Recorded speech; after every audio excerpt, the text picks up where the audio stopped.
Bonjour à tous.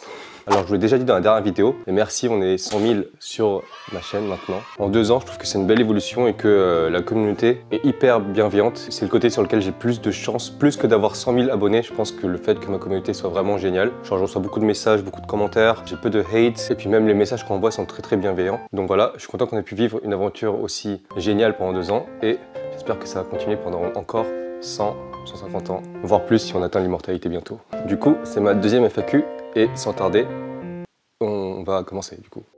Tu comptes rester en Corée pour toujours ou tu reviendras en France? Pour ceux qui ne savent pas, je suis né en France et j'ai grandi toute ma vie là-bas. Ça fait déjà 6-7 ans. 7 ans maintenant que je vis en Corée. Clairement, je suis venu pour essayer de vivre en Corée. Donc pour l'instant, j'ai pas de projet de retourner en France. Je compte retourner en France cet été, donc juin ou juillet, je pense. Et à ce moment-là, j'aimerais beaucoup qu'on puisse se voir. Enfin, je pense que ce sera plutôt vers Paris, vu que j'habite à Paris. Même si je sais que quand je dis ça, les gens vont dire Paris, c'est pas la France. Je sais, c'est pas la France, mais c'est là où se trouvent la plupart de mes abonnés et c'est là où j'habiterai de toute façon. Mais dans tous les cas, cet été, si j'y vais, et normalement j'y vais, obligé, j'ai envie de vous voir et de faire, je sais pas, se réunir quelque part, faire un meeting, enfin j'essaierai de voir comment ça se passe. Mais pour en venir à est-ce que je compte rester en Corée pour toujours? Pour l'instant oui, c'est-à-dire qu'en étant jeune, je trouve que la Corée, ça évolue vite, il y a beaucoup d'opportunités, c'est très dynamique. Certains aiment le calme, la tranquillité, et moi clairement, pour l'instant, j'ai pas besoin de confort ou de calme, j'ai besoin que les choses avancent vite, j'ai besoin de vivre à 200 à l'heure plutôt que de vivre à 2 à l'heure, tu vois. En gros, on va dire ça comme ça. Mais pour toujours, je sais pas. Parce que plus tard, si jamais j'ai des enfants un jour, je sais pas si j'ai envie de les éduquer en Corée ou si jamais je les éduque en Corée, je les mettrai dans une école internationale ou un truc comme ça. Et ça coûte cher et c'est pas forcément une solution pour éviter tout le côté de l'éducation en Corée que j'ai pas forcément envie d'infliger à mes enfants. Mais en même temps, je gardais espoir parce que la société en Corée change hyper vite et vu que j'aurai pas d'enfants avant 150 ans, il y a le temps. Comment fais-tu pour avoir si peu de partenariats? C'est un truc que j'apprécie chez toi d'ailleurs. Alors merci beaucoup, je suis hyper content que tu apprécies ça. Mais en parlant de partenariat, laissez-moi vous parler de Troletta. Troletta, la boisson qui se retrouvera dans le frigo tôt ou tard. Non, je plaisante, c'est pas une sponsor. Si j'ai si peu de partenariats, c'est parce qu'il n'y en a pas assez qui m'intéressent peut-être. Je me fais contacter par-ci par-là pour des partenariats. Mais parmi ceux-là, évidemment, je prends que ceux qui ont une offre un peu sérieuse et qui proposent un truc également qui est intéressant pour moi et pour vous. C'est-à-dire que des VPN, des coques de téléphone, tout ça, je trouve ça intéressant. Mais par exemple, je me suis déjà fait contacter avec une offre assez intéressante. Mais en gros, la marque voulait que je parle de crypto. Et je pense pas que j'ai envie de parler de crypto dans mes vidéos. Enfin, aucun rapport, tu vois. Selon toi, pour quelle raison la Corée du Sud est extrêmement populaire en ce moment? C'est vrai que la Corée du Sud est extrêmement populaire en ce moment. On a eu la K-pop, on a eu Parasite, on a eu Squid Game, Hellbound, tout ça. Pourquoi c'est populaire en ce moment? Je pense que ça a pris la hype déjà. Peu importe ce que c'est, si quelque chose prend la hype, tout ce qu'il y a autour, tu vois, ça va prendre la hype aussi. Mais pourquoi les Coréens sont si trendy? Je pense que c'est parce que ils veulent toujours essayer des nouvelles choses. C'est-à-dire que par exemple, si en France ou dans d'autres pays, tu vois, si on est bon à quelque chose dans le cinéma ou dans un genre ou qu'on a notre propre vibe, on va rester un peu là-dessus. On va pas forcément chercher à trop renouveler. Tu vois, ça c'est du cinéma français, ça c'est du cinéma machin, voilà. Sauf que les Coréens, ils s'inspirent un peu par-ci par-là, mais ils cherchent toujours à changer leur manière de storytelling, leur plateforme pour montrer la musique, l'art, tout ça en fait. Ils aiment bien innover. Puis aussi, notamment avec la K-pop, ils communiquent beaucoup avec leur communauté en fait. Du coup, de un, eux savent ce que leur communauté veulent et la communauté aussi est très au courant de ce qui se passe par exemple avec leur idol. Ils sont toujours sur VLive, on voit toujours des émissions, des shows sur eux. Enfin, donc je pense que c'est une des raisons pour lesquelles la mode coréenne va très bien avec cette génération, j'ai l'impression. Quelle est la marque la plus connue en Corée? Exemple Nike Orangina, et bravo pour les 100 000 abonnés. Merci. D'ailleurs, encore une fois, c'est la team question sur YouTube qui m'a envoyé plein de félicitations. Je sais pas pourquoi c'est comme ça. Alors déjà, il y a Samsung, bien sûr. Mais eux, en gros, ils font bon, les phones, tout ce qui est électronique, tout ce qui est frigo, tout ça. Mais ils font aussi vraiment tout. Ils ont aussi une marque de vêtements, ils ont des voitures. Ils ont même un service d'anéantissement de cafards. Ils viennent chez toi, ils anéantissent tes cafards, quoi. Ils ont des hôtels, des services de prêt, tout ça. Enfin, tout est Samsung en Corée. Il y a aussi Lotte, qui sont un peu dans le même bail. Et pour les marques de vêtements, souvent, c'est les mêmes trucs, tu vois. C'est Gucci, Nike, enfin, tout ce qui est hyper mainstream. Et il y a quelques trucs que les Coréens aiment bien si c'est porté par des stars, genre Nerdy, tu vois, ça a été porté par plein de stars et du coup c'est devenu un truc chez les lycéens très populaire. T'as une femme, j'ai même pas à l'étape d'avant, du coup non. À quand une vidéo sur les dates? En ce moment vous me le demandez de plus en plus, donc très bientôt. Qu'est-ce qui te manque le plus en France? Qu'est-ce qui te manque en France? Le kebab. Les kebabs, c'est le truc qui manque le plus de France. Hors de ça, tous mes potes déjà, mais ça, normal, Voilà. Et aussi, ce qui me manque vraiment, c'est Paris, ça me manque beaucoup. Bon, je sais, Paris, c'est pas la France. Mais vu que j'ai grandi là-bas, Paris, quand même, c'est quand même pour moi la plus belle ville au monde. Et le charme de Paris me manque, le quai de Seine me manque beaucoup. Juste le fait de pouvoir parler à des inconnus comme ça, enfin les discussions qu'on peut avoir en France sans qu'on ait à connaître le prénom de la personne ou son âge ou quoi en fait. Et oui, encore une fois, clairement, la bouffe, enfin les kebabs du coup.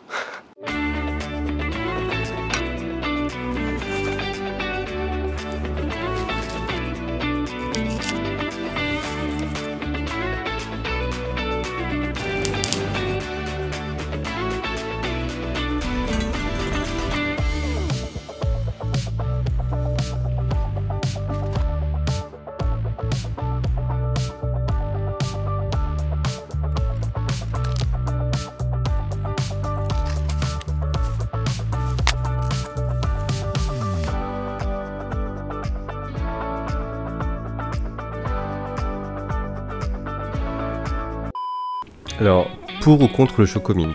Chocomint, c'est les trucs chocolat et menthe, tu vois, choco-menthe, exactement. Et en Corée, c'est genre un énorme débat. Genre, limite, c'est un truc que tu demandes quand tu rencontres une personne pour la première fois, genre pour déconner, tu vois. Genre, est-ce que t'aimes le Chocomint? Ah, mais t'es sérieux, tu fais partie de ce clan-là, tu vois. C'est comme en France, est-ce que tu te dire chocolatine ou pas au chocolat? C'est pas très important. Juste, ceux qui aiment pas Chocomint, pour moi, vous êtes la team chocolatine. Plaisir coupable. Je sais pas si c'est un plaisir coupable, c'est pas un plaisir coupable, mais un truc que j'aime bien faire, c'est voyager tout seul en avion. C'est pas un plaisir coupable, mais un truc que j'aime bien faire, du coup je réponds pas du tout à la question, c'est partir en voyage tout seul, voyager tout seul, en mode avion. Comme tout à l'heure je vous ai dit, j'aime bien vivre genre à 200 à l'heure, tout ça. Et parfois, genre tu vois, t'as envie de disparaître, tu vois, comme de l'eau, genre que personne sache ce que tu fais, becoming water, tu vois. I said empty your mind like water. Be water, my friend. Je suis pas hyper MBTI, mais je sais que tout le monde, beaucoup de gens le sont en ce moment, et beaucoup de gens me demandent mon MBTI. Toute ma vie j'étais ENFP, tu vois, et là récemment je suis devenu ENTJ, je crois. Du coup je suis pas du tout renfermé, tu vois, je suis plutôt social, je fais tout le temps des blagues, j'aime bien faire rire les gens, tu vois, mais ça se voit pas forcément beaucoup dans mes vidéos. Et du coup je suis plutôt positif et j'ai plutôt confiance en moi dans tout ce que je fais. Mais au bout d'un moment ça s'accumule forcément, et quand ça s'accumule, tu vois, j'ai une sorte de grosse, je sais pas si ça s'appelle ça une crise d'anxiété, mais genre j'ai besoin de me barrer en fait, j'ai besoin de devenir de l'eau.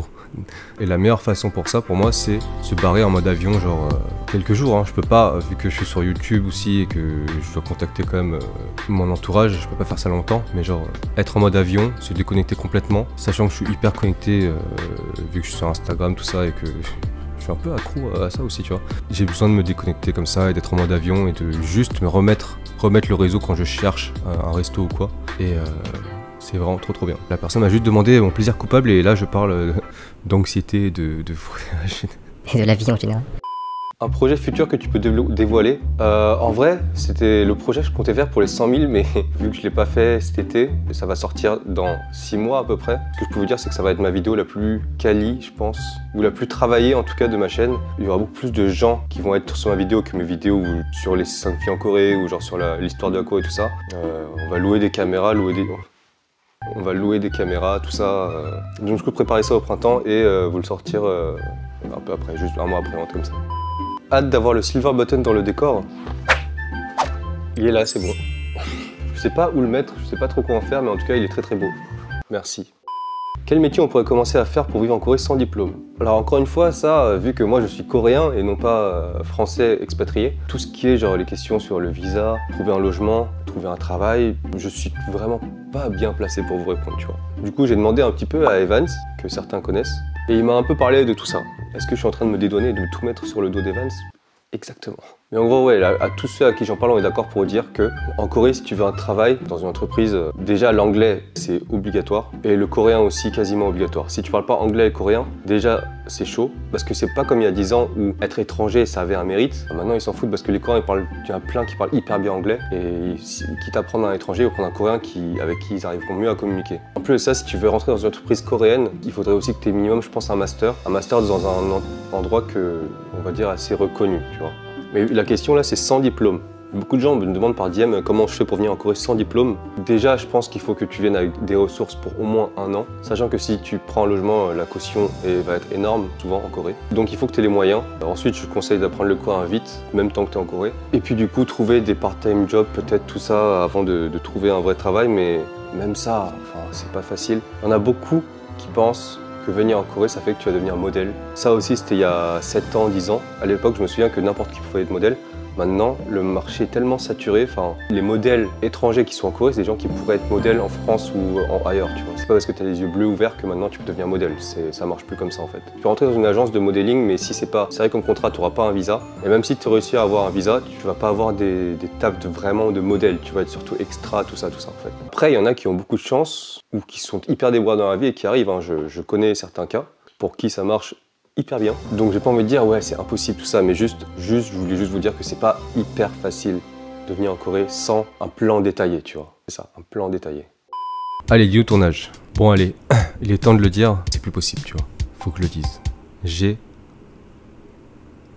plus de 24 ans, moins de 34 ans. Bon je sais, ça aide rien du tout, mais... Une fille que t'aimerais pécho. C'est quoi ce genre de question là? Genre on compte tout le monde dans cette terre, genre que je rencontrerai probablement pas ou que je puisse pas rencontrer. Dans ce cas, mais si c'est dans les gens que je connais, non. Non. As-tu déjà pécho une française? Encore ce genre de question? Bah en France, oui, je suis sorti qu'avec des françaises du coup, oui. Et en Corée, je suis sorti qu'avec des coréennes, étrangement. C'est curieux ça. C'est parce qu'en France, il y a plus de françaises et qu'en Corée, il y a plus de coréennes. Et aussi en France, je voulais pas sortir avec des coréennes parce que j'aimais pas trop ce côté communautaire, tu vois. Si tu sors avec une coréenne en France, t'as 80% de chances qu'elle soit déjà sortie avec quelqu'un, un autre coréen que tu connais de près ou de loin. Et beaucoup de gens me demandent, est-ce que tu préfères sortir avec des coréennes ou avec des françaises? Enfin, tu préfères quel type de relation? Et je pense que la plupart des gens, hors mariage, tu vois, te diront, enfin, je parle vraiment dans les clichés, que sortir avec une coréenne, c'est un peu plus de pression. Enfin, tu dois faire attention à plus de trucs, tu dois être hyper attentionné, rien rater de ce qu'elle dit, souvent quand même un minimum s'occuper de tous les petits events et il faut se voir souvent et être tout le temps en contact, enfin vraiment tout le temps. Alors qu'en France, c'est beaucoup plus chill, j'ai l'impression. C'est plus genre, si vous avez envie de voir, vous voyez, et si vous n'avez pas envie... Enfin, il faut quand même faire des efforts, tu vois, mais c'est moins oppressant qu'en Corée, c'est beaucoup plus chill. Sauf que le fait de devoir se voir tout le temps, tout ça en Corée, ce qui est bien, j'ai envie de dire, parce que du coup, vu que vous faites plein de trucs et que vous voulez toujours trouver des nouvelles choses à faire et vous faites des efforts pour que la relation soit très sweet, bah au final c'est beaucoup plus sweet, j'ai l'impression. T'as plus de moments où genre t'es hyper heureux, je sais pas, enfin c'est beaucoup plus sweet en fait. Mais bon après là je dis c'est les clichés, c'est-à-dire que moi je connais en ce moment beaucoup de Coréens et de Coréennes qui sont hyper chill, voire trop, tu vois. Et j'ai plein de couples français qui sont hyper in love, hyper sweet, enfin c'est difficile à dire, c'est vraiment du cas par cas. Salut, j'ai une question pour toi, quel est ton type de fille? Désolé c'est pas un peu déplacé mais je sais pas, une femme qui enfin je crois pas, non. Sinon j'ai tes vidéos, félicitations pour les 100K. Merci. Mon type de fille, j'aime les filles très bright, plutôt que trop dark. Enfin, non, avoir un peu de darkness, ça dérange pas, tu vois, mais en gros, ce que je veux dire, c'est j'aime bien les gens positifs. Bref, je suis comme tout le monde. Enfin, en fait, quand on arrive à mon âge, qui est entre 24 et 34 ans, du coup, les gens, souvent, ont déjà eu au moins une ou deux expériences un peu douloureuses, que ce soit dans la société ou que ce soit dans l'amour, tout ça. Et du coup, en Corée, surtout, j'ai l'impression, je sais pas comment c'est en France, ils veulent plus vraiment se dépenser émotionnellement trop, en fait. Ils en ont marre de ça, en fait. Ils en ont marre de se blesser, ils en ont marre. Ils se contiennent beaucoup, un peu, en fait. Du coup, ils privilégient plus le fait de pouvoir s'entraider émotionnellement, tout ça. Et je trouve pas que c'est une mauvaise chose de s'entraider émotionnellement, c'est une base, tu vois. Mais du coup, ils veulent pas prendre de risques niveau sentiments, ils veulent pas essayer de nouveaux trucs, tu vois, c'est très safe et très contenu. Ils veulent un truc plus chill, plus détente. Et moi, j'ai besoin que en fait, ce soit tout le temps genre l'aventure, tu vois, qu'on rit en courant dans la rue. C'est bizarre, tu vois, mais genre, je veux que ce soit, peu importe l'âge que j'ai, je veux que ce soit, qu'on découvre des nouveaux trucs ensemble tout le temps, tu vois, que ce soit dynamique en fait. Et du coup, mon type de personne, ce serait une personne comme ça, plutôt bright, positive, et aussi le plus important, c'est avec qui je puisse parler, tu vois, enfin qu'on ait un peu les mêmes valeurs, ou que même si on n'est pas les mêmes valeurs, on puisse communiquer par rapport à ça. Mais ça voudrait dire être heureux, alors que... Arrêtez d'être heureux. Arrêtez d'être heureux. En gros, je fais plusieurs trucs, mais un des trucs que je fais en ce moment, ceux qui me suivent sur Twitch le savent déjà, je pense. Je donne des cours de français sur un set de drama, en fait, à des acteurs pour un drama. Je vais sur le tournage et je donne des cours de français à des acteurs. Et ce qui est marrant, c'est que de base, ils m'avaient contacté, par DM en plus, pour savoir si je voulais auditionner pour un des rôles principaux. Juste ce rôle, il devait avoir 40 piges, du coup c'était un peu chaud. Je peux pas encore vous dire le nom du drama, mais je vous le dirai, il sort dans quelques mois, donc à ce moment-là, je reparlerai de tout ça. Mais c'est un des trucs que je fais en ce moment. la vie en Corée est-elle plus chère ou moins chère que la France? La vie en Corée est en général moins chère que la France, je pense. Enfin, que Paris du moins. Que ce soit la bouffe, les logements, dans la plupart des trucs, c'est moins cher. Le seul problème, c'est que si vous venez en Corée, souvent, vous dépenserez plus. En France, t'as quand même tout de suite ce réflexe d'être un peu économe, tu vois. En Corée, les Coréens sont des surconsommateurs. Donc partout où tu vas, t'as plein de trucs qui te poussent à la surconsommation.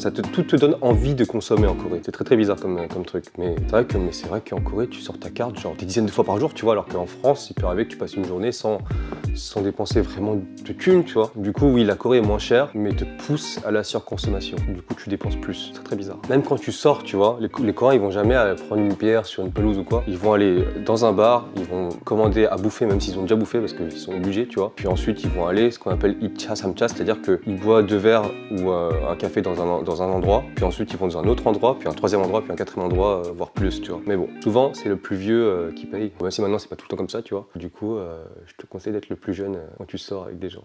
Et la vie en Corée est moins chère, mais les prix augmentent énormément. En France, si normalement, traditionnellement, tu mesures l'inflation avec le prix de la baguette de pain, en Corée, tu mesures ça avec le prix du jjajangmyeon, qui sont des nouilles coréennes, mais à la chinoise du coup. Bref, encore une fois, merci beaucoup de me suivre dans toutes mes vidéos et dans toute cette aventure. Je sais pas si cette vidéo va être longue ou pas, je sais pas si j'ai choisi les bonnes questions, mais si vous avez d'autres questions, même si on n'est pas en période de FAQ, vous pouvez me les poser tout le temps, et puis de toute façon, du coup, j'essaierai d'y répondre d'une manière ou d'une autre, que ce soit sur un live, ou que ce soit sur une autre FAQ, ou que ce soit sur Instagram, ou sur une autre vidéo, ou quoi que ce soit en fait. Et encore une fois aussi, merci, je suis hyper content d'avoir ce play button. Enfin, là, je l'ai pas trop respecté, tu vois, mais merci quand même. Pour moi, maintenant, on arrive à une nouvelle ère, une nouvelle partie de cette chaîne YouTube. Je ferai encore plus d'efforts pour faire des meilleurs contenus à partir de maintenant. Des contenus du jamais vu, quoi. Et je vous dis du coup à la semaine prochaine.